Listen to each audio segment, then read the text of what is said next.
le point de jonction, c'est-à-dire là où l'esprit rencontre le corps, pour qu'il fonctionne, il faut qu'il y ait l'âme. C'est l'âme qui va faire la jonction entre les deux entités. Le corps est une entité à part, l'esprit est une entité à part. Le corps et l'esprit ne peuvent pas fonctionner ensemble. Ils sont incompatibles. La seule chose qui rend possible la cohabitation entre l'esprit et le corps, c'est l'âme. L'esprit rencontre le corps dans l'âme. L'âme rencontre l'esprit dans l'âme. Acclame le Seigneur. Prenons nos Bibles, s'il vous plaît.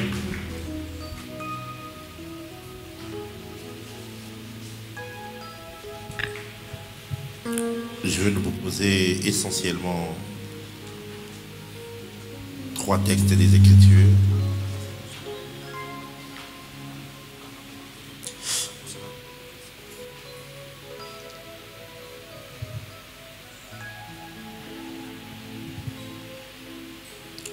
Hébreux chapitre 4, verset 12.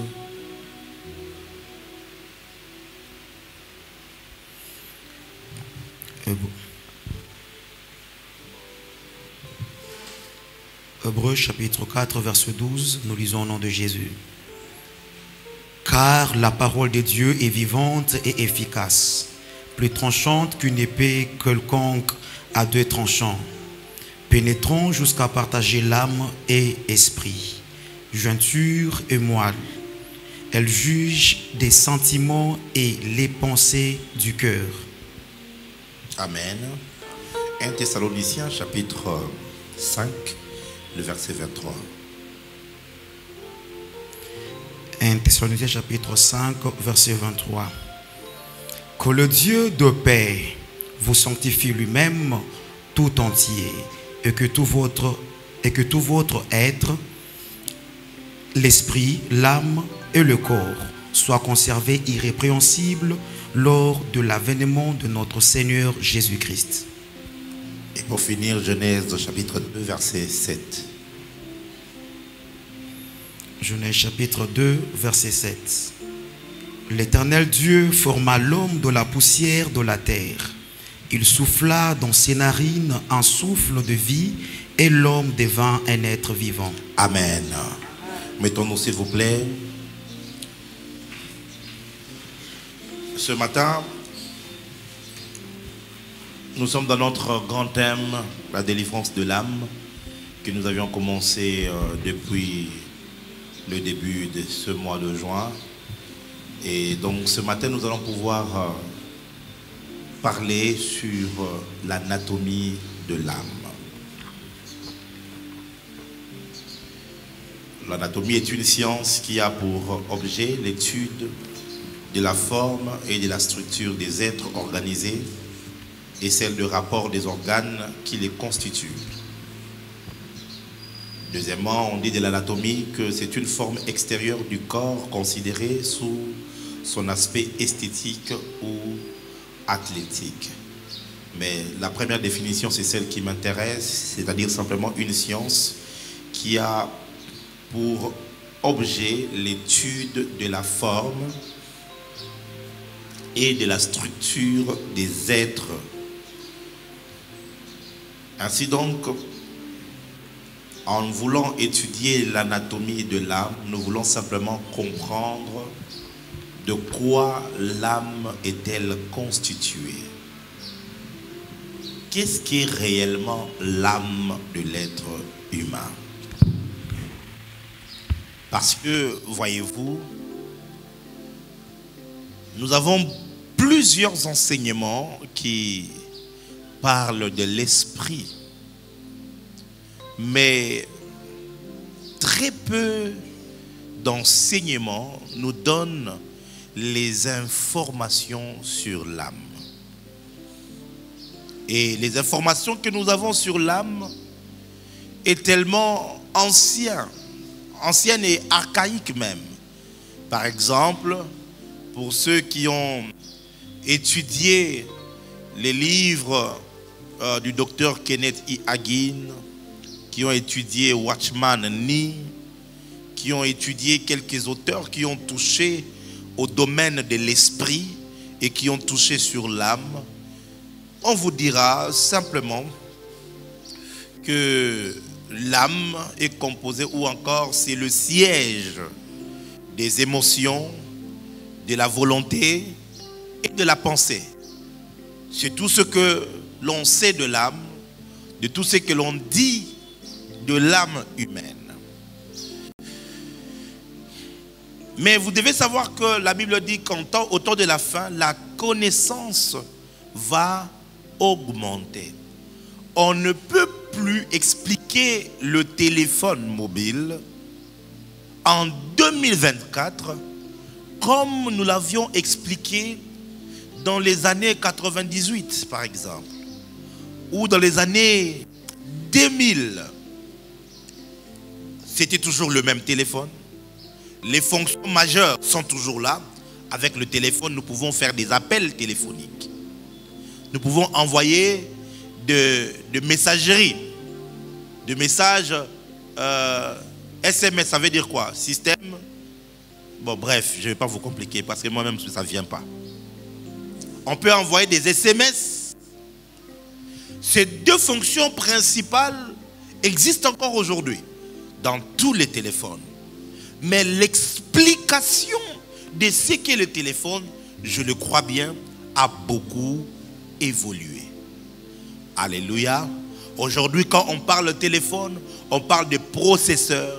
Quand on parle téléphone aujourd'hui, on parle de la qualité de l'écran. Quand on parle téléphone aujourd'hui, il y a quel système fonctionnera-t-il? On parle téléphone, on parle non seulement du système, mais on parle de toutes les applications que le système est capable de fonctionner, de porter. Quand on parle téléphone aujourd'hui, on parle de mémoire. Je sais que toi tu ne comprends pas, parce que jusqu'en 2024, tu utilises les connes. Je sais, mais fais quand même un effort. Dis-moi un amen bien. Si nous avons évolué dans notre compréhension du téléphone à cause de la technologie, nous avons évolué dans la compréhension de plusieurs domaines qui hier ont donné des explications assez simplistes, mais aujourd'hui le monde a beaucoup évolué. La connaissance a beaucoup évolué. Par exemple, lorsque nous étions en classe, on nous disait qu'il y avait combien de planètes? Pardon? 9 planètes. Aujourd'hui, je ne sais pas pourquoi on doit continuer à dire aux enfants qu'il y a 9 planètes. Parce que la science nous a prouvé qu'il y a des milliers et des milliers de planètes. On nous a fait comprendre qu'il y a le système solaire. Il y a des galaxies. Dans chaque galaxie, il y a des planètes. On nous a parlé tellement, on nous parle de l'univers. Et de plus en plus, on parle de l'expansion de l'univers. Il y a des découvertes qui se font. Et tu ne peux pas rester au nom, je ne sais pas moi de quelle croyance, cramponné sur ce qu'on t'avait dit il y a 20 ans passés. Et dire que c'est mieux que ça. Non, ça peut être ça, mais pas que. Il y a d'autres choses à comprendre, à découvrir dans un sujet quelconque. Quelqu'un est avec moi. Quelqu'un est avec moi. Voilà pourquoi, en tant qu'enfant de Dieu, nous ne devons pas être des religieux. Nous devons plutôt être assez connectés à l'Esprit de Dieu et être ouverts sur toutes les nouvelles choses que le Saint-Esprit peut ajouter, peut nous faire comprendre, peut nous illuminer afin que nous puissions grandir dans la connaissance. Amen. Nous avions vu la création de l'homme. Genèse chapitre 2, nous venons de le lire. L'Éternel forma l'homme de la poussière de la terre. Il souffla dans ses narines un souffle de vie et l'homme devint un être vivant. Dans notre version, on dit il devint une âme vivante. Et je vous avais expliqué ici cette opération, pour mieux la comprendre, il faut être dans la peau des mamans qui sont dans la cuisine, qui nous préparent le foufou. Quand notre maman est dans la cuisine et qu'elle prépare le foufou, elle peut prendre principalement 2 composants. principalement. Quand ils sont venus à Kinshasa ici, les Balouba ont épousé les Bakongo, alors ils s'est chamaillés à la maison. Oh non, nous on prépare avec les manioc, l'autre dit nous avec les maïs. Alors le pasteur est venu pour imposer la paix, il a dit ok, prenez un peu de manioc, un peu de maïs mélangé, ça fera le foufou. C'est une blague. Mais pour ceux qui sont du Congo central, ils font le foufou avec deux composants. L'eau et puis le manioc. Pour ceux du Kasaï, deux composants. L'eau et puis le maïs. Alléluia. Alléluia. Quand on prend ces deux composants, on les met ensemble. On malaxe, on malaxe, on malaxe, on malaxe. Ça va nous donner un résultat, un produit fini. Ce produit fini là, première chose, ce n'est ni de l'eau, ce n'est ni la poussière de maïs. C'est un composant totalement différent. Alléluia. Deuxième chose, ce que vous avez là comme foufou, depuis le départ, c'était ça la pensée de la maman lorsqu'elle prenait l'eau, qu'elle la chauffait et qu'elle prenait des maïs, qu'elle mettait dans l'eau et qu'elle malaxait. Tout le travail qu'elle faisait, c'était en réalité parce qu'elle voulait sortir quoi? Le foufou. Alléluia. Alléluia. Ce qui veut dire, lorsque Dieu est en train de prendre la poussière de la terre et qu'il mélange avec le souffle qui est sorti de lui, son objectif était de sortir l'être vivant. Son objectif était de sortir l'âme. Ainsi, l'âme, ce n'est pas le corps. L'âme, ce n'est pas l'esprit. L'âme, c'est le mélange, le malaxage. Quelqu'un est avec moi? C'est le produit de l'assemblage de l'esprit et du corps qui donne naissance à une partie de toi tout entière. Un être tout entier qu'on appelle l'âme. Ainsi, dans mes réflexions, je suis en train de croire de plus en plus que le but ou l'objectif de Dieu, lorsqu'il voulait créer l'homme, en réalité, il voulait créer l'âme. Si tu as compris les exemples que je vais te donner, tu peux comprendre très facilement que l'intention de Dieu, c'était d'avoir à produire une âme vivante. Donc les chefs d'œuvre de Dieu, au-delà du corps, au-delà de l'esprit, son chef d'œuvre, c'est l'âme. Une entité en part entière capable de cohabiter avec l'esprit et avec le corps. C'est ça les chefs d'œuvre même de Dieu. Est-ce que quelqu'un est avec moi? Est-ce que quelqu'un est avec moi? Est-ce que quelqu'un est avec moi? Et pendant plusieurs années, nous avons donné beaucoup d'importance à l'esprit, ce qui est une très bonne chose, mais tout en négligeant l'âme. Et vous avez même une frange de la religion, surtout les religions orientales, qui ont tendance à faire taire l'âme. D'autres en expliquant que l'âme est mauvaise, l'âme est corrompue, l'âme de l'être humain. Non, il faut juste aller vers l'esprit. Il faut abandonner l'âme. Il ne faut pas suivre tes sentiments, tes émotions et toutes ces choses. Ce qu'on n'a pas compris, c'est que l'esprit ne peut pas opérer sans l'âme. Et le corps n'est rien sans l'âme de l'être humain. Le corps, prenez-le comme une machine. Vous voyez ces téléphones?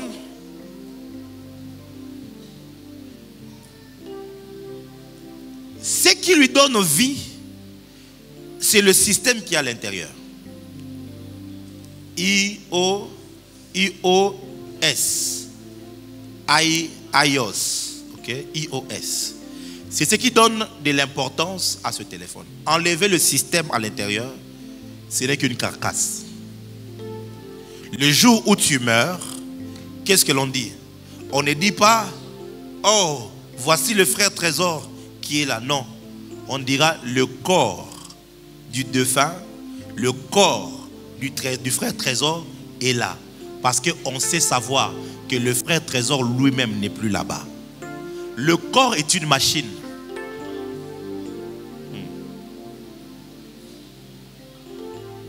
Ton corps, c'est une machine. Ce qui lui donne la vie, ce n'est pas le corps en soi, c'est l'âme de l'être humain qui donne la vie au corps humain. Quand une personne meurt, qu'est-ce que l'on dit? La personne a rendu l'âme. Dès que l'âme sort de son corps, la vie dans le corps s'arrête. Le corps devient inutile, bon à jeter sur la terre. Quelqu'un est en train de me suivre? Dis avec moi, mon âme est importante. Dis avec moi, mon âme a de la valeur. L'âme de l'être humain a tellement de la valeur que Jésus-Christ, le Fils de Dieu, est venu sur la terre, non pas pour mourir pour nos esprits.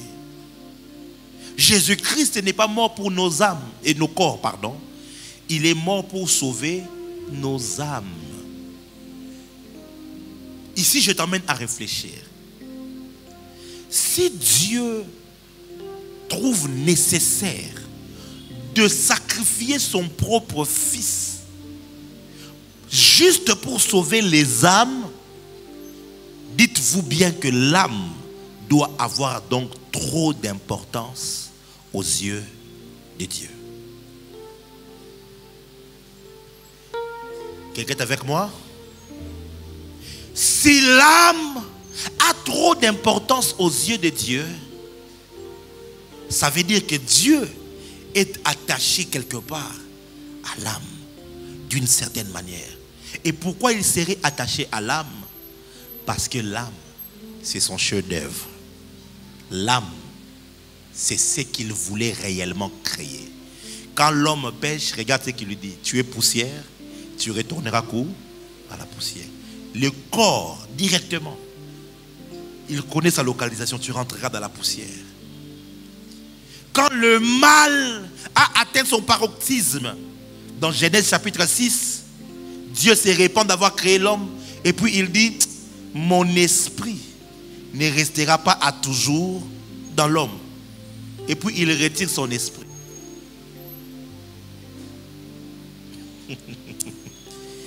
Mais quant à l'âme, il dit, car Dieu a tant aimé le monde qu'il a donné son Fils unique afin que quiconque croit en lui ne périsse point, mais qu'il ait la vie éternelle. Quand il était question de l'âme, depuis le jardin d'Éden, Dieu a fait ce qu'on appelle atonement, l'expiation de l'âme à chaque fois, par les sangs des animaux, par plusieurs, par la fête de Yom Kippour du jour de grand pardon, par le sacrifice de Jésus-Christ. Dieu a tout fait pour racheter l'âme de l'être humain. L'âme est tellement importante que le diable, pour te donner la richesse, il t'exige de lui vendre quoi? Ton âme. Lorsque on te prêche l'évangile, quand Dieu veut te sauver, il te dit, donne-moi quoi? Ton âme. C'est ton âme que tu donnes à Dieu. C'est ton âme que tu offres à Dieu. Et une fois que tu l'as offert, Dieu peut donc faire ce qu'on appelle le miracle de la nouvelle naissance. Pour que ton esprit puisse naître de nouveau, il faut que tu acceptes de donner ton âme à Jésus. Quelqu'un est avec moi? Ce que je veux que tu comprennes, c'est que ton âme a de la valeur. Si cette âme a de la valeur aux yeux de Dieu, elle doit donc avoir de la valeur à tes propres yeux. Et si elle a de la valeur, elle mérite donc d'être étudiée. Est-ce que quelqu'un a compris ça? Est-ce que quelqu'un a compris ça? En hébreu, le mot âme vient du mot nefesh. En grec, c'est le mot psyché. Du grec psyché, c'est là qu'on voit les maladies psychosomatiques, la psychologie, la psychiatrie. C'est-à-dire que ce sont des études liées à l'âme de l'être humain, psyché, ou encore psyché, si vous voulez. De l'hébreu, il y a nefesh. Il y a un deuxième mot que j'ai trouvé en hébreu qui fait aussi allusion à l'âme. C'est le mot lebab. Mais je ne vais pas toucher cela. Généralement, lebab, c'est vraiment pour le cœur. Quand on parle du cœur, le cœur dans la Bible, en hébreu. Mais pour le moindre, j'ai trouvé à quelques exceptions près, on a aussi parlé de lebab en faisant mention de l'âme. Et il y a un troisième mot, c'est le mot neshama. Dis avec moi neshama. Neshama, c'est là qu'on dit le souffle de vie. Le souffle, respirer, c'est neshama. Ça veut parler beaucoup plus de l'esprit, ça veut parler du souffle, de la respiration, de la vie.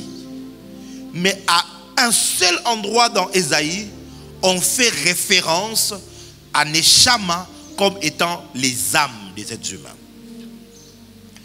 Notez cela, je vais pouvoir revenir là-dessus quand je vais vous expliquer certaines choses.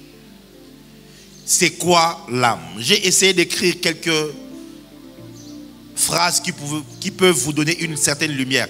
Notez que je n'essaye pas de vous donner une connaissance complète. Non, j'essaye simplement, par l'aide du Saint-Esprit, à vous donner une certaine lumière. Parce qu'il faut dire que le domaine de l'âme, c'est un domaine qui est tout autant vaste. On prendra du temps, des années à revenir là-dessus, à ajouter dans ce que l'on construit à partir d'aujourd'hui. L'âme est la vraie identité de l'être humain. L'âme est la vraie identité de l'être humain. Ton identité, c'est ton âme. Vous savez, nous avons cette déclaration qui nous est venue du docteur Kenneth Hagin. Je suis un esprit, je possède une âme et je vis dans un corps. Cette déclaration est bonne, mais elle n'est pas complète. Et il est possible même qu'à une certaine mesure, ça contredise Genèse 2, verset 7, à une certaine mesure, pas totalement. Donc elle n'est pas fausse, totalement, elle n'est pas non plus totalement vraie. Mais c'est une lumière que l'homme de Dieu avait reçue à son époque selon la grâce qui lui avait été donnée. Genèse 2 dit, l'Éternel forma l'homme de la poussière de la terre, il souffla dans ses narines un souffle de vie et l'homme devint une âme vivante. Donc ce qu'il est réellement, il est une âme vivante. Donc je ne peux pas aujourd'hui me permettre de dire je suis un esprit, je possède une âme et puis je vis dans un corps. Vivre dans le corps, c'est vrai. Le corps, dans toutes ses grâces, dans toute sa diversité, ça reste une maison, ça reste une habitation. Alléluia. Mais vous devez savoir que 1 Thessaloniciens 5, 23 que nous avons lu, la Bible dit que le Dieu des cieux vous sanctifie tout entier, que tout votre être.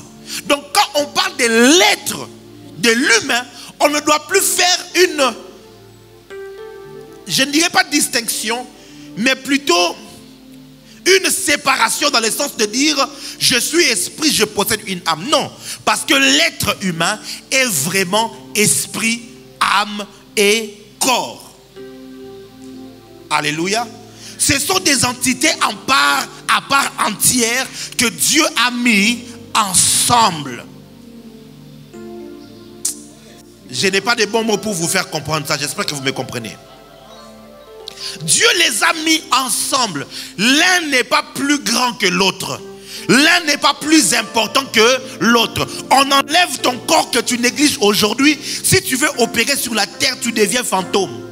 Ça veut dire que ton corps reste important. Donc on ne doit pas te dire, ne prends pas soin du corps, ton corps n'est pas important. Yaya, avec toute l'onction que j'ai, je vais aux États-Unis, je mange du gras. Là-bas, c'est des gros hamburgers comme ça, des hot dogs. Je mange n'importe comment, je ne fais pas du sport et tout ça. Ce corps devient obèse. Ça devient gros avec un gros ventre comme ça. La nuit, tu ronfles. Et avec toute l'onction comme ça, si je dois courir d'ici jusque-là, tu es essoufflé. Moindre problème de veine, tu fais un fractus, crise cardiaque, tu peux mourir. Et si tu meurs, toute ton onction là est partie. Ton esprit ne peut plus fonctionner. Donc tu ne peux pas juste dire que moi je ne dois que donner l'importance à l'esprit. Non, c'est tout ton être. Esprit, âme et corps. Ils sont tous importants. C'est ce qui te fait que tu sois toi. Ce visage que tu as est dans ton corps. Mais ne pense pas que spirituellement tu as un visage différent du visage que tu as.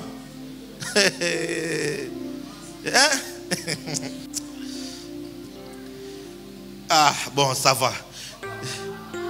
Donc toi, tu vas rêver. Le prophète Jimimba est venu te visiter, mais il a le visage du frère Laméris.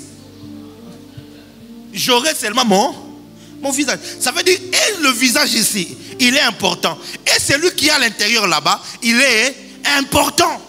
Tout ton être est important. Et donc, dans la manière dont Dieu t'a créé, ta vraie identité, c'est ton âme. Quelqu'un est avec moi? Quelqu'un est avec moi? Lorsque tu prends un véhicule, nous avons la carcasse, le coq, qui est fait de beaucoup de choses. Le phare, le volant, les sièges, le moteur, quoi d'autre? Les freins, hein? Quoi d'autre? Le pare-brise, le radiateur. Quelqu'un dit ventilateur. Bon, c'est pas grave, même ça aussi. Hein? C'est toutes ces choses-là. S'il n'y a pas l'essence, il n'y a pas les huiles à l'intérieur, la voiture peut ne pas démarrer. Alléluia. Il faut l'essence, il faut des liquides. Il y a 3 liquides dans le véhicule. Il y a de l'eau, il y a l'essence et puis il y a l'huile. Ok? Ce sont ces liquides-là qui pratiquement donnent la vie au véhicule. Mais vous avez la carcasse, vous avez les liquides qui les font fonctionner. S'il n'y a personne pour le conduire, la voiture peut ne pas se déplacer. Alléluia. Donc le véhicule, c'est un ensemble de toutes ces choses. Et c'est ce qui fait la force du véhicule. Quelqu'un est avec moi? Je suis en train de me battre pour que tu puisses comprendre. Mon objectif n'est pas de t'épater. Je veux que juste que tu comprennes aujourd'hui que mon identité se trouve dans mon âme. Ton esprit influence ton âme. Ton corps peut influencer ton âme. Mais c'est ton âme qui est ton vrai toi. Ta vraie identité. Ainsi donc, la deuxième chose que j'ai écrite ici, c'est que l'âme de l'être humain, c'est le vrai soi. Le vrai soi. La conscience du moi, la conscience du soi, c'est en réalité dans ton âme. Pour que tu apprennes que c'est moi, j'existe, j'ai des droits, j'ai des valeurs, j'ai des choses que j'aime, j'ai des désirs, j'ai des rêves, j'ai des visions, j'ai toutes ces choses, c'est ce qui fait ton âme. Troisièmement, l'âme est le point de jonction entre l'esprit et le corps. L'âme est le point de jonction entre l'esprit et le corps. Je voulais expliquer. L'esprit, c'est comme le foufou. disons, la poussière de manioc. Le corps, non, renversons. Le corps, c'est comme la poussière de manioc. L'eau, c'est comme l'esprit. Le mélange des deux, ok, c'est ce qui va faire que ce soit le foufou. C'est ça l'âme. Ok?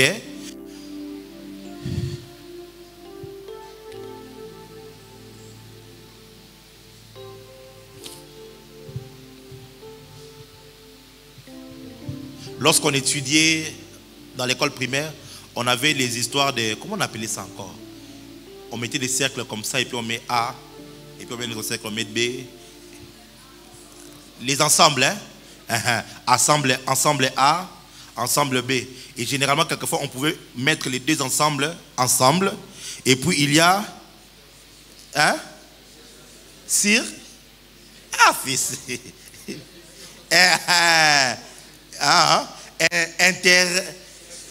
Seigneur Jésus. Oh, Bolobiwana. Voilà la chose là.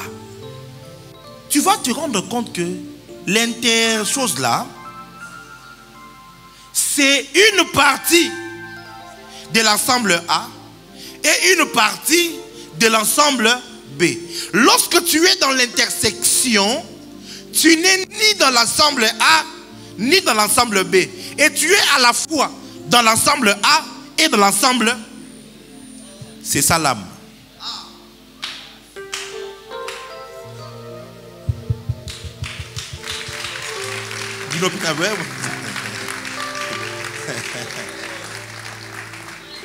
Quelqu'un a compris ça? L'âme, c'est le point de jonction, c'est-à-dire là où l'esprit rencontre l'âme pour qu'il y ait fonctionnement, plutôt là où l'esprit rencontre le corps, pour qu'il fonctionne, il faut qu'il y ait l'âme. C'est l'âme qui va faire la jonction entre les deux entités. Le corps est une entité à part, l'esprit est une entité à part. Le corps et l'esprit ne peuvent pas fonctionner ensemble. Ils sont incompatibles. Oh. Ils sont incompatibles. La seule chose qui rend possible la cohabitation entre l'esprit et le corps, c'est l'âme. L'esprit rencontre le corps dans l'âme, l'âme rencontre l'esprit dans l'âme. Ainsi donc dans ton âme est faite de deux dimensions. De cette rencontre, l'âme a la dimension du corps et elle a la dimension de l'esprit. Amen, amen. L'âme a la dimension visible qui est quoi? Non. Ceux qui ont suivi les enseignements, ils savent. La dimension visible de l'âme, c'est le sang. Lorsqu'on voit le sang, ton sang, c'est ton âme. C'est la dimension visible. C'est dans cette dimension visible que le sang circule dans tout ton corps. L'information de ton âme dans ton corps se fait communiquer au travers le sang. Lorsque tu es fâché, le sang va se coaguler à un endroit pour donner de l'émotion à cet endroit-là. Excusez-moi pour ceux qui sont adultes. Lorsque tu es excité pour les hommes, le sang va aller se coaguler à un certain endroit particulier qui va donner de la force à ton partie génitale. C'est parce que, au fait, le sang fait partie de l'âme. Mais l'âme a aussi une dimension spirituelle qui est liée à l'esprit directement. Quelqu'un est avec moi? Quelqu'un est avec moi?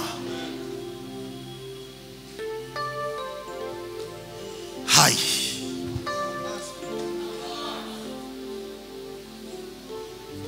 Après cet enseignement, tu vas te connaître toi-même. Tu sauras comment tu peux commencer à fonctionner. Et l'objectif, c'est que tu arrives réellement à faire la dissociation qu'il y aura entre ton âme et ton esprit. Mais tu ne peux pas les distinguer si tu ne les connais pas. L'âme est le point de jonction entre l'esprit et le corps. C'est en cela que Nefesh, c'est la dimension physique de l'âme. Et il est possible dans certaines études que l'on a faites, que Neshama soit plutôt la dimension spirituelle de l'âme. Parce que esprit en hébreu, c'est Ruach. Mais il n'y a pas que Ruach, on parle aussi de Neshama. On parle du souffle, on parle du souffle, on parle du souffle. Et certains théologiens et chercheurs sont en train de croire que Neshama, quoique étant lié intimement à l'esprit, c'est aussi l'infime partie de l'âme qui est spirituelle. Croyez-moi, la plupart des choses que l'on a attribuées à l'esprit, la plupart ne l'étaient pas. La plupart font partie plutôt de la dimension spirituelle de l'âme. Par exemple, je vais revenir là-dessus. On nous a dit que les fonctions de l'esprit, c'est l'intuition, la communion et la conscience. Mes frères et sœurs, ça ne tient pas ni scientifiquement, ni théologiquement. La conscience n'est pas une fonction de l'esprit, c'est une fonction de l'âme.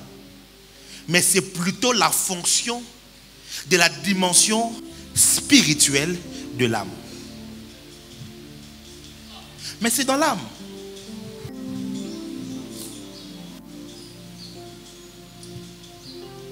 Hey.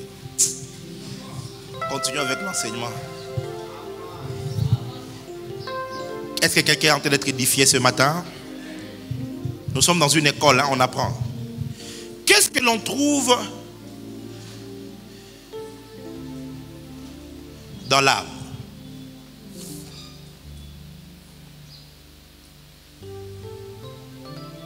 Il y a plusieurs choses que nous trouvons dans l'âme, notamment les émotions, la joie, la colère, la peur. Quelle autre émotion qui existe? La tristesse. Quoi d'autre?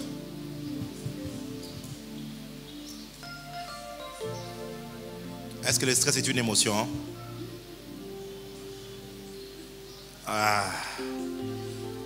Alléluia. Les émotions font partie de ton âme. Ce n'est pas ça ton âme, mais ça se trouve dans ton âme. Comme les yeux, ce n'est pas le corps, mais ça fait partie du corps. Alléluia. Alors déjà pour mieux, je vais revenir là-dessus, laissez-moi vous énumérer. Nous avons les émotions, nous avons les sensations. Ça peut s'interchanger, mais dans leur spécificité, les émotions sont différentes des sensations. Sont différentes des sensations. Nous avons dans l'âme la personnalité, le caractère, l'imagination. Nous avons la réflexion.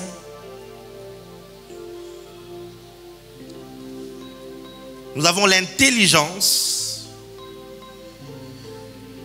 la volonté.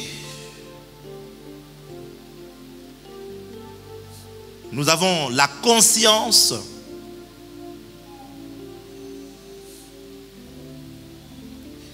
Nous avons aussi l'énergie vitale. Et certainement beaucoup d'autres choses que je n'ai pas citées. Parce que comme je vous ai dit, le domaine de l'âme, c'est un domaine qui est extrêmement complexe. Donc les émotions, les sensations, la personnalité, le caractère, l'imagination, les réflexions, l'intelligence, la volonté, la conscience et puis l'énergie vitale. La vie d'un homme se trouve dans son âme. La vie d'un homme se trouve dans son âme. C'est comme ça qu'une personne, Dieu a interdit à ce que l'on mange le sang, parce qu'il disait l'âme d'une personne se trouve dans son sang. Et il disait la vie d'un homme se trouve aussi dans son sang. L'énergie vitale n'est pas physique. Je ne parle pas de la force physique. Je parle d'une force spirituelle qui accompagne tout être humain, qui le pousse dans les choses qu'il fait. Nous n'avons pas beaucoup de termes bibliques pour expliquer cela.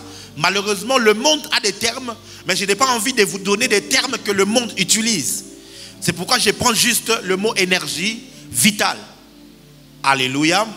Chaque être humain, quand tu nais et que tu viens au monde, Dieu te donne, c'est un dépôt de l'énergie vitale. Tout ce que tu accompliras dans ta vie, tu l'accompliras grâce à cette énergie vitale. C'est une provision spirituelle que Dieu dépose dans ton âme. Tu vas marcher avec. Et c'est cette énergie-là que le diable suce dans la vie des gens. C'est cette énergie-là, lorsque l'enfant est connecté à la télévision, on lui balance certaines images. Pour ceux qui viennent de l'occultisme, l'enfant étant connecté par les yeux, on commence à lui sucer son énergie vitale. Et vous allez vous rendre compte, l'enfant est tout le temps fatigué. L'enfant n'est plus intelligent à l'école.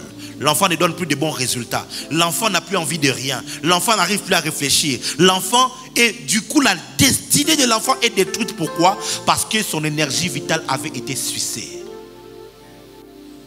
Un adulte, le diable va le mettre en face des images qui souillent l'âme. Des images pornographiques et toutes ces choses. Et tu es connecté à ça. Et d'un coup, tu commences à te faire plaisir toi-même. Et sans le savoir, au travers le sexe que tu es en train de faire, tu es en train de perdre l'énergie vitale. Tu es en train de perdre ça. Tu perds ça. C'est comme ça que tu vas te rendre compte que tu es le plus souvent tenté lorsque tu es proche d'une opportunité. Remarque bien. Le plus souvent, soit lorsque tu as fini de longs moments de concentration, de prière, quand tu as fini. Jésus a prié pendant 40 jours et 40 nuits. Vous vous imaginez le degré d'énergie spirituelle qu'il a accumulé. Quand il a fini, il eut faim. La Bible dit, Satan était le premier à venir lui proposer. Pourquoi? Si Jésus tombait, Satan allait sucer l'énergie vitale que Jésus avait réussi à avoir. Plusieurs parmi vous ici, vous avez vendu vos énergies vitales. C'est comme ça que tu viens à l'église, rien ne se passe. Tu travailles, rien ne se passe. Tu vas à gauche, rien ne se passe. Parce que par ta manière de vivre, par ta manière de marcher sur la terre, tu as ça, par l'ignorance, tu as dépensé ce que Dieu t'avait donné de plus précieux. J'aimerais donner un conseil à la jeune fille. Tu as encore la grâce d'être vierge. Garde ta virginité. Qu'on ne te trompe pas que non, et tu es démodé, tu es dépassé. Tu as encore cette grâce-là. Garde ça. Il y a des choses que je ne sais pas te dire ici, mais je te donne juste un conseil. À prendre ou à laisser. Est-ce que je parle à quelqu'un? Est-ce que je parle à quelqu'un? Le domaine de l'âme étant invisible et faisant partie du spirituel, beaucoup d'entre nous, nous n'avons pas toute la connaissance sur l'âme. Nous n'avons pas toute la connaissance sur ces réalités qui se passent dans l'âme. Alors du coup, qu'est-ce qui se passe? Le diable nous piège d'une manière ou d'une autre. Et des transactions spirituelles se font. Je vous ai enseigné de comment est-ce que les âmes se retrouvent emprisonnées. De comment est-ce que les âmes sont détruites. De comment est-ce qu'il y a même des âmes qui sont malades. Ouais. Bibliquement parlant, il y a des âmes qui sont malades.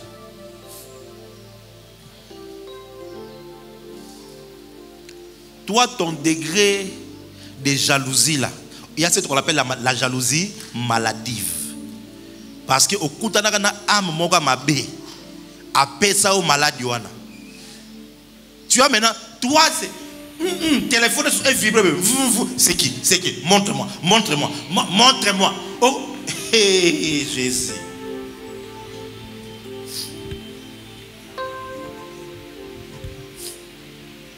Il y a des gens comme ça qui voient le mal partout, qui voient les sorciers partout. Quand on était assis là, il a fait ça. Pourquoi il a fait ça? Attention, hein? Et puis pendant qu'il était en train de parler, lui il bougeait la langue à l'intérieur. C'est qu'il était en train de répéter des choses à l'intérieur de lui. C'est qu'il est sorcier. Tu es malade. Tu souffres. Je te dis la vérité.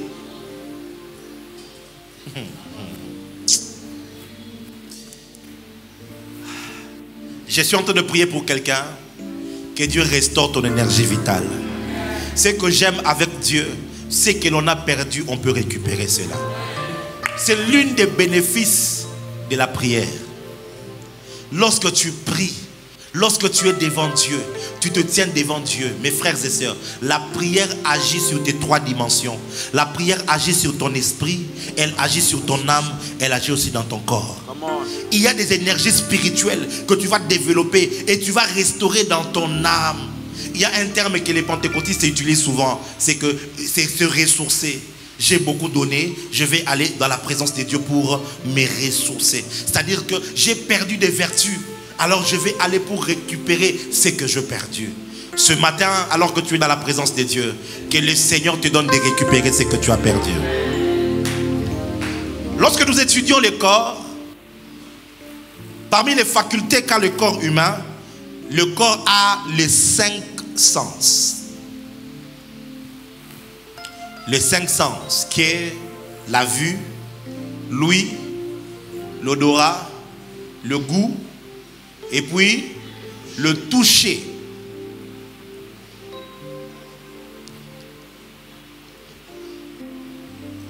Autant que le corps a les 5 sens, l'âme aussi a les sens. Je ne sais pas s'il y en a 5 ou plus, mais si le corps en a 5, l'âme doit en avoir aussi 5. L'âme a sa vue, l'âme a son ouïe, l'âme a son odorat, l'âme a son goûter, son goût, et puis l'âme a aussi son toucher. Ouais. Est-ce que je parle à quelqu'un? L'âme, ton âme, a aussi ces 5 sens-là. La vue de l'âme, c'est-à-dire c'est la capacité de voir. Amen. La vue, c'est la faculté de voir. Les yeux nous donnent la possibilité de voir le monde physique. L'imagination, c'est la vue de l'âme.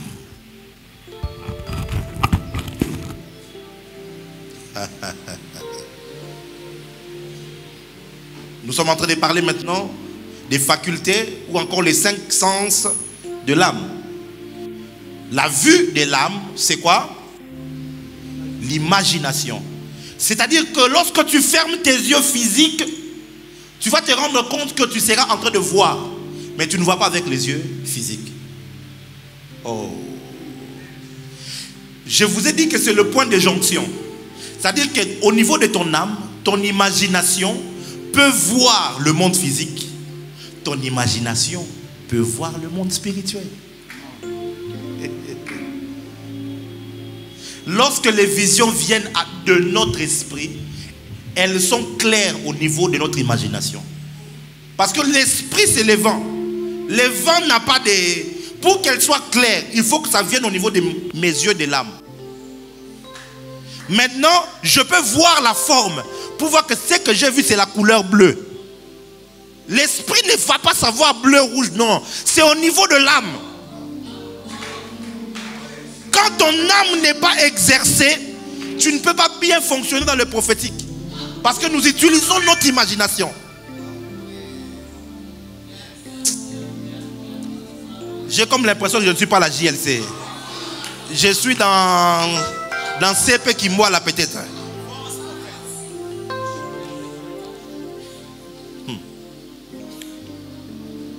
Si tu fermes les yeux maintenant, tu peux commencer à aller chez vous. On peut faire l'exercice. Ferme les yeux. Fermons les yeux. Va chez vous maintenant. Commence à voir la porte d'entrée seulement de votre parcelle. Au moment où le pan qu'on a vu, ils n'ont pas flair. Ils n'ont pas porte. Vois ça. Tu vas voir ça. Tu vas voir les fleurs telles que c'est. Tu vas voir par exemple que la porte, la couleur de la porte. Tu peux voir ça. Quelqu'un voit ça? Ce n'est pas avec l'esprit que tu vois ça. Ça, c'est la vue de l'âme. Lorsque le diable veut limiter ta vie, il va limiter ton imagination. Tu ne seras plus capable d'imaginer de grandes choses.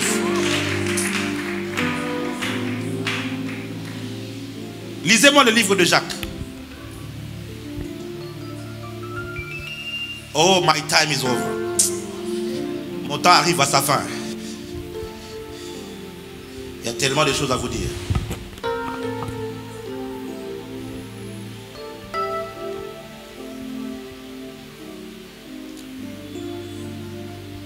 Oh, les qui ont sacantes.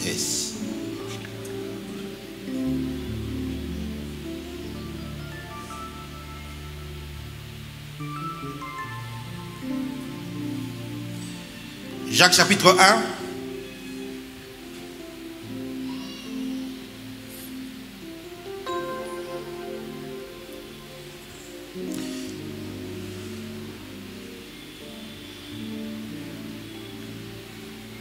Jacques chapitre 1, le verset 7. Commence au verset 6. Jacques chapitre 1, verset 6 et 7. Mais qu'il a demandé avec foi, sans doute. Va au verset 5. Si quelqu'un d'entre vous manque de sagesse, oui, qu'il la demande à Dieu, qui donne à tous simplement et sans reproche, et elle lui sera donnée. Mais qu'il la demande avec foi, sans douter, car celui qui doute est semblable au flot de la mer, agité par le vent et poussé de côté et d'autre. Qu'un tel homme ne s'imagine pas qu'il recevra quelque chose du Seigneur.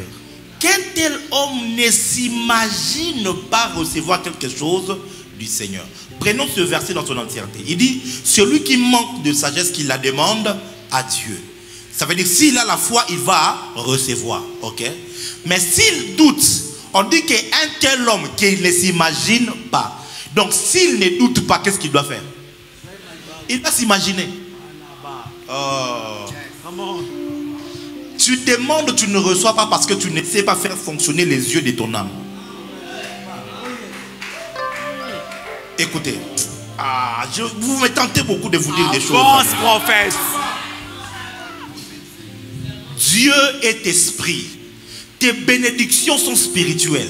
Ce que tu demandes à Dieu sont d'ordre spirituel. La main de Dieu qui te donne est spirituelle. Quand tu as reçu, c'est dans l'esprit. C'est pas dans l'âme. C'est pas dans le corps. Maintenant, il faut que ça transite de l'esprit pour que ça vienne se matérialiser dans le corps. Il faut que ça passe par l'âme. Et quand ça arrive au niveau de l'âme, il faut que tu arrives à voir ce que tu as demandé. Tu dois imaginer cela. Tu as demandé à Dieu un mariage. As-tu déjà vu le genre de mariage que tu veux? As-tu déjà imaginé ça? Comment ça doit être? Ça doit se passer. Quand tu commences à imaginer cela, qu'est-ce qui se passe? Ton imagination ouvre la porte de l'esprit. Ça prend ce que Dieu a déjà. Oh my God. Ça le fait entrer dans ton âme. Quand ça le fait entrer dans ton âme, bientôt, ça va pouvoir se manifester. Qu'il ne s'imagine pas. Si tu as la foi va te pousser à imaginer. Oh my God, my God, my God. Quand tu deviens un homme ou une femme de foi, tu deviens un fou. On appelle ça la folie de grandeur. Ceux qu'on a appelés des fous hier, plus tard ils ont découvert que c'était des savants. Parce qu'ils avaient une imagination débordante. Or, ils voyaient dans un domaine qui n'était pas physique. Tout le monde voyait des meubles. Tout le monde voyait des armes. Tout le monde voyait des maisons. Ils voyaient de l'extérieur. Mais ceux-là qu'on a qualifiés de fous, et ils ne voyaient pas à partir de l'extérieur, mais ils voyaient à partir de l'intérieur. Et ils voyaient des choses que tout le monde ne voit pas. Ils voyaient qu'on pouvait faire un téléphone avec lequel on peut faire un appel vidéo. Ils voyaient qu'on pouvait faire un appareil qui pouvait aller jusqu'à la stratosphère. Ils voyaient des choses. Et quand ils disaient ça, on dit c'est un fou. Mais plus tard, les choses qu'ils avaient vues de l'autre côté a été matérialisées de notre côté. Je suis en train de dire à quelqu'un, avec tes yeux de l'âme, tu es capable de transiter, de faire transiter. My God, my God. Avance, prophète. Il y a des produits, des véhicules, des voitures que tu peux aller à Afrima, ici tu achètes. Mais d'autres personnes diront, ici à Afrima les voitures coûtent cher. Qu'est-ce que tu fais? Tu prends ton avion, tu vas à Dubaï. Quand tu arrives à Dubaï ou même au Japon, tu arrives là, tu trouves que les véhicules qui a coûté 48 000 $ ici, là-bas à Dubaï, ou bien peut-être au Japon, ça te coûte peut-être 25 000 ou 27 000. Lorsque tu vas mélanger avec tous les détails, tu peux arriver à 35 000 et tu achètes le véhicule là-bas. Tu achètes le véhicule, tu signes les contrats, on te donne tout ce qu'il faut, on te donne la clé. Ce que tu fais, mes frères et sœurs, tu prends l'avion, tu rentres à Kinshasa, mon fils, et tu es à pied. Et quand tu es à pied, on te pose la question, d'où viens-tu? Dis, j'ai acheté une voiture.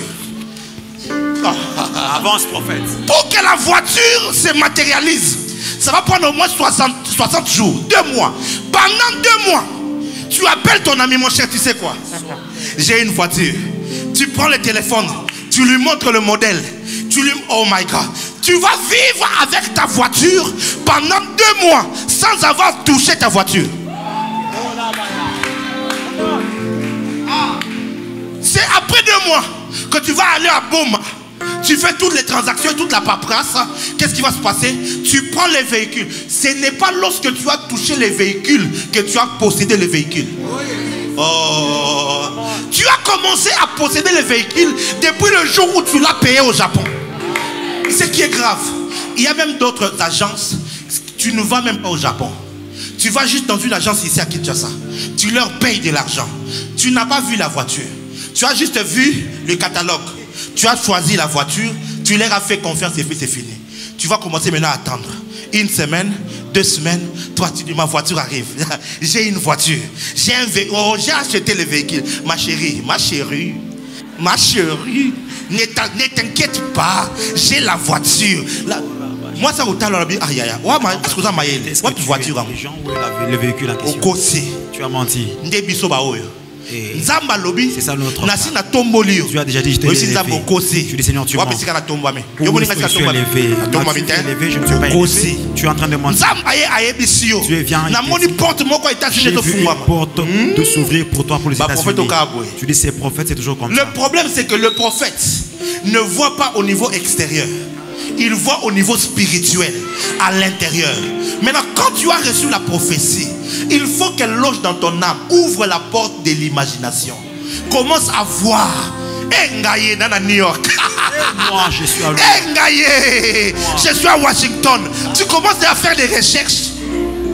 Avant que je n'aille aux États-Unis, on m'appelait quoi? Un Américain perdu au Congo. Donc, je vivre aux États-Unis. J'ai vécu déjà là-bas. Je connais. Donc, quand j'arrive ici, je connais ici. J'ai déjà été là dans ma tête. Ce qui a été dans ma tête a fini par se matérialiser. Écoute-moi très bien. De la même manière que lorsque tu as acheté au Japon, il faut que ça puisse transiter du Japon jusqu'au Congo, au moyen d'un bateau. Le bateau là qui va faire voyager s'appelle l'imagination. Ce n'est pas seulement l'imagination. Il y a beaucoup d'autres choses que je vais t'enseigner. Mais parmi les choses, c'est l'imagination. L'imagination n'est pas. C'est la raison pour laquelle le diable te bourre avec des mauvaises images. Pour que tu sois conditionné à voir à l'intérieur, mais partant de l'extérieur. Par exemple, Dieu te dit, tu es guéri. Tu es censé vivre en bonne santé. Mais le monde te montre le gal. Le monde te fait sentir des mangeaisons. Si tu n'es pas spirituel, tu vas imaginer partant de ce que tu es en train de voir dans ton quotidien. Mais quand tu deviens spirituel, tu apprends à imaginer partant de ce que Dieu t'a dit. Oh my God. Come on. Oh my God. De la même manière que les yeux bandés sont un défaut pour un homme qui est sur la terre, de la même manière, une imagination détruite devient un danger pour une personne qui marche sur la terre. Quand tu as les yeux bandés, tu peux chercher quelque chose qui est juste à côté de toi et tu es en train de te cogner à gauche, à droite. Quand tu as les yeux bandés, est-ce qu'on peut faire l'expérience? Foulard, quelqu'un a un foulard? Foulard, déficez-moi le foulard.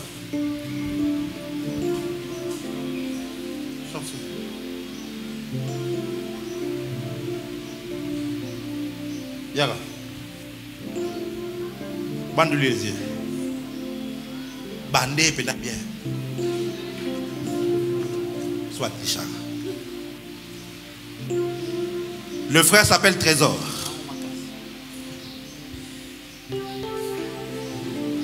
Voilà. Mon fils, j'ai pour toi une bouteille d'eau. J'ai besoin que tu viennes le prendre. Viens.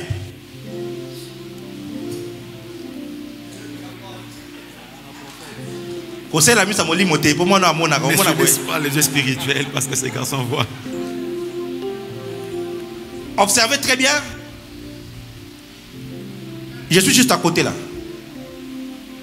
Je suis juste à côté. Observez attentivement. Je suis juste à côté, juste à côté. Très bien. À gauche. Plus à gauche. Très bien, avance. Vous allez remarquer deux choses.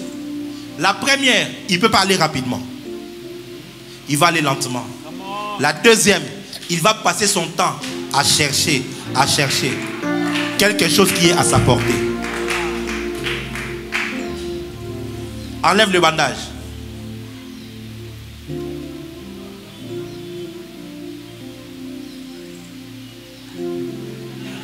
Yaouzamay.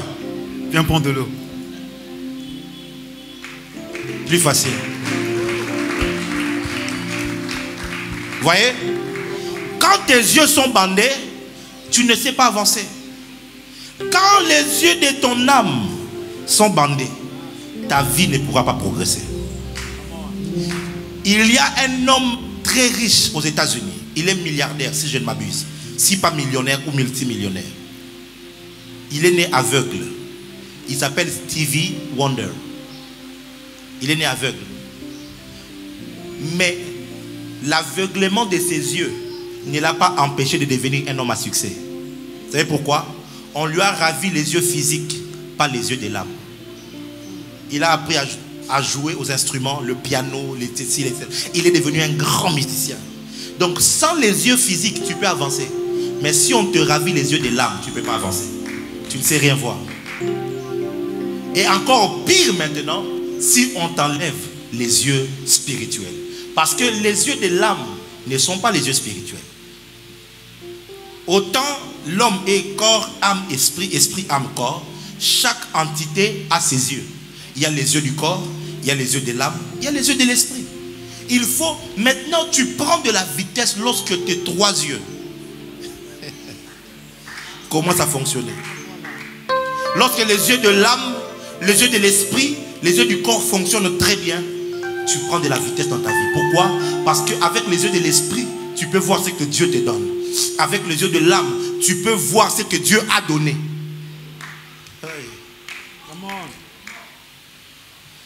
Est-ce que je parle à quelqu'un? Est-ce que je parle à quelqu'un? Ma prière pour toi, c'est que le Seigneur Dieu restaure ton imagination. J'ai dit qu'il restaure les images dans ton âme. L'apôtre Paul est en train de prier pour les enfants d'Israël, disons pour les croyants. Lisez ça, Ephésiens chapitre 1, à partir du verset 15. Écoutez la prière qu'il fait pour les Éphésiens.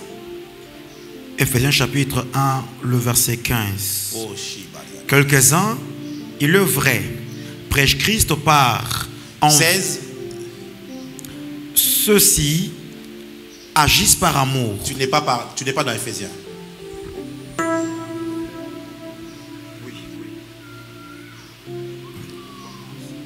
Oui.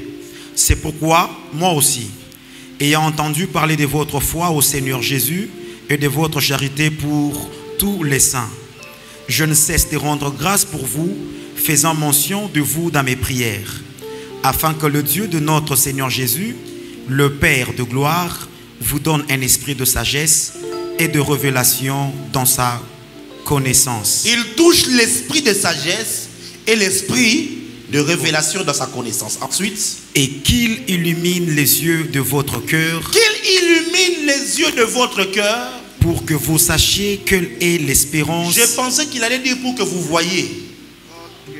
Il dit non, pour que vous sachiez. qu'elle Parce est- que les yeux du cœur facilitent la compréhension. Et il ne prie pas pour que les yeux du cœur s'ouvrent. Non, il prie pour que les yeux du cœur reçoivent la lumière. Il dit qu'il illumine les yeux de votre cœur. Cette couleur verte telle qu'elle est là, si on éteint toutes les lumières et qu'il fait noir, tu ne sauras pas voir exactement la couleur. Mais une fois que la lumière est là, la couleur devient beaucoup plus éclatante. Parce que la lumière te donne la possibilité de voir avec clarté. Maintenant, il dit, dans les yeux de votre âme, de votre cœur, que le Seigneur illumine. Lorsque le Seigneur a illuminé les yeux du cœur, tu vas commencer à comprendre ce que le diable fait dans les gens qui ne connaissent pas Dieu. Il les aveugle. Il aveugle leur âme pour qu'ils ne soient pas en mesure de voir, de comprendre les choses de Dieu. Ce qui fait que tu peux prêcher, pour lui c'est de la folie. Il ne peut pas comprendre ça.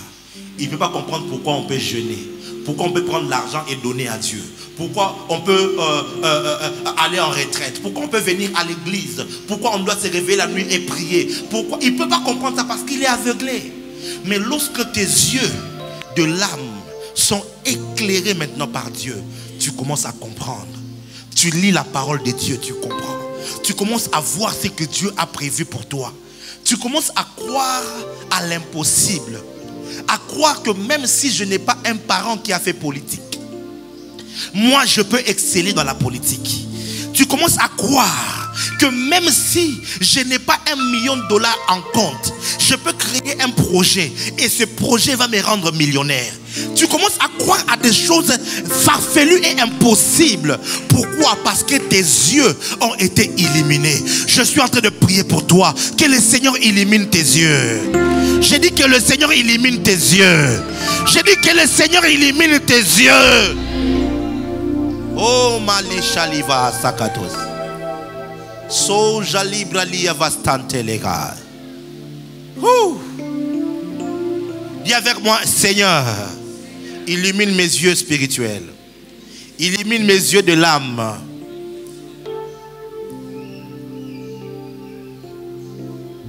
Quand tes yeux sont bandés, tu vas comprendre les choses de travers. Tu vas comprendre les choses de travers. C'est-à-dire, Dieu pense que tu dois aller à gauche. Toi, tu vas à droite. Dieu te dit que il faut au sala eloko boeto boe. Yo pour que ton problème puisse finir, tu dois faire telle chose. Regarde comment nous tu vas voir qu'on a un degré d'aveuglement qui a atteint un sommet. On n'a plus de respect pour ce qui est sacré. On n'a plus de respect pour les autorités. Lui, il croit et il pense avoir raison de se comporter de la sorte. Il ne sait pas qu'il est en train de violer une grande loi spirituelle. Qu'est-ce qui fait cela? De l'aveuglement. Lorsque les écailles tombent de tes yeux, tu commences à réaliser, oh mon Dieu, cette manière de vivre était mauvaise. Seigneur, pardonne-moi. Seigneur, pardonne-moi. Je ne marchais pas bien. Il y a des jeunes filles comme ça. Pour elle,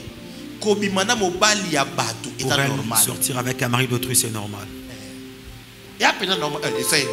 Pour elle, ça passe.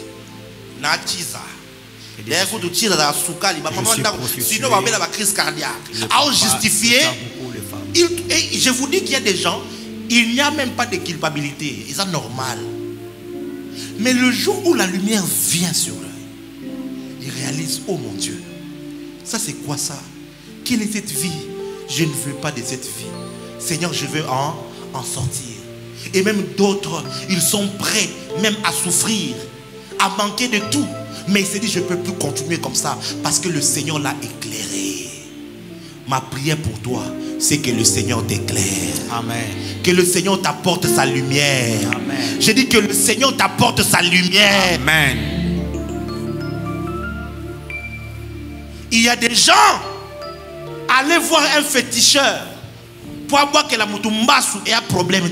Pour lui jeter un mauvais sort qu'on appelle mbasu, c'est pas un problème. Allez voir un féticheur pour prendre de l'argent, commencer à avoir de l'argent. C'est pas un problème. Je vous raconte souvent cette histoire. La vidéo d'un musicien qui est mort. Il dit lui-même dans une interview, il faut dans la chaleur. Il faut avoir de la chaleur.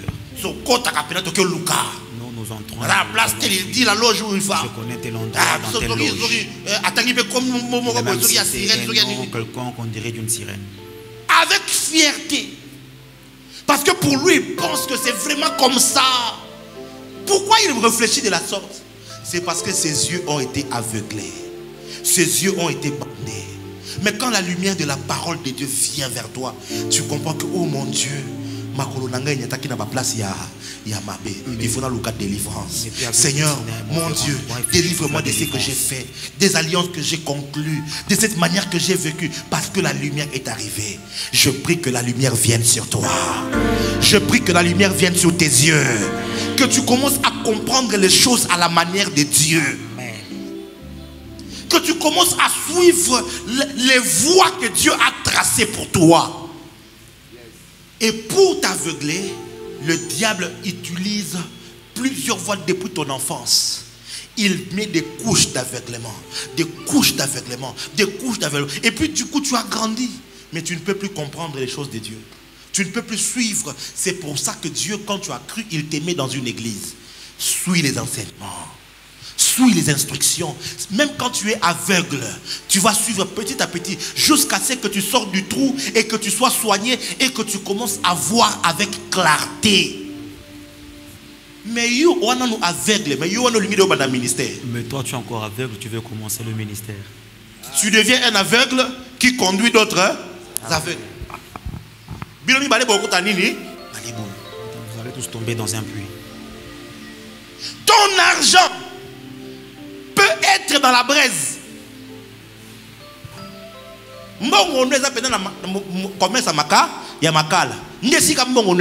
C'est là que se trouve ton argent. Mais quand tu es aveuglé, commerce de braise. Quand tu es aveuglé, tu te dis moi je dois le campus. Est-ce que campus c'est ma bête? Campus est mauvais. Mais est-ce que ça c'est cela que se trouve pas ton forcément. Si tu es aveuglé, comment tu seras? Vous verrez quelqu'un l'État a réalisé trop tard. Se réalise et ça. Qui te dit que tout le monde va réussir parce qu'il fait la politique? Qui te dit ça? Qui te dit que c'est tous les politiciens qui ont l'argent? Qui te dit que c'est tout le monde qui a fait l'opposition ou qui a fait le Jalelo qui est payé par le gouvernement ou par l'opposition? Qui? Il y a vraiment déjà Banda Toye Baï en 1995. Il ne fait que peut-être qu'il fallait qu'on va sango. Peut-être lui devait devenir prêtre.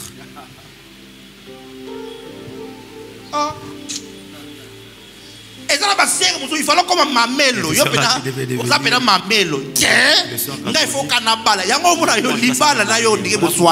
le mariage, c'est comme si vous ne vous entendez pas. Une manière de parler. Est-ce que je parle à quelqu'un? Non, je veux que tu comprennes.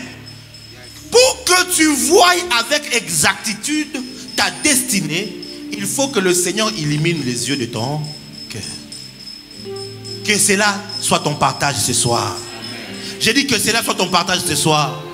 Il y a quelques années, presque 10 ans, 11 ans en arrière, j'ai été arrêté, mis en prison. Et finalement, quand je prie, je découvre, c'était une servante ou un serviteur de Dieu qui avait fait cela. J'étais avec un de bien-aimé avec qui je travaillais à la MAPRE. On était en prison. Quand on est sorti, mon frère là m'a dit, on va porter plainte. Je devais porter plainte pour ceci, à cause de ceci, à cause de cela. Moi, mes yeux étaient illuminés. Je ne peux pas être conduit par mes émotions. Je ne peux pas être conduit par les sensations ou les sentiments. J'ai vu dans le spirituel que cette personne m'a fait arrêter aujourd'hui. Demain, il sera une bénédiction pour moi. Ouais.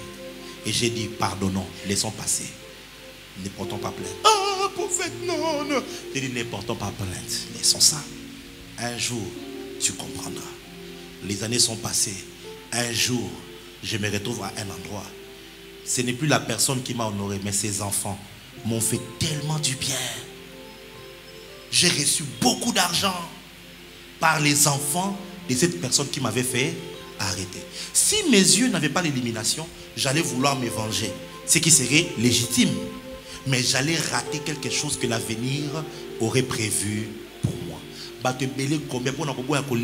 Plusieurs personnes par manque de pardon, vous passez souvent à côté de votre bénédiction. Hein? Pour la kanda, elle jusqu'à la mort. Ça vient vraiment avec toute ta force. Avec toute ta force. Mais peut-être que la personne là peut parler du bien de toi chez quelqu'un que tu ne connais pas. Est-ce que je parle à quelqu'un? Est-ce que je parle à quelqu'un? Mais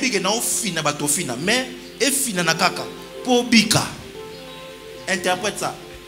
Je sais que je suis en train de penser de quoi?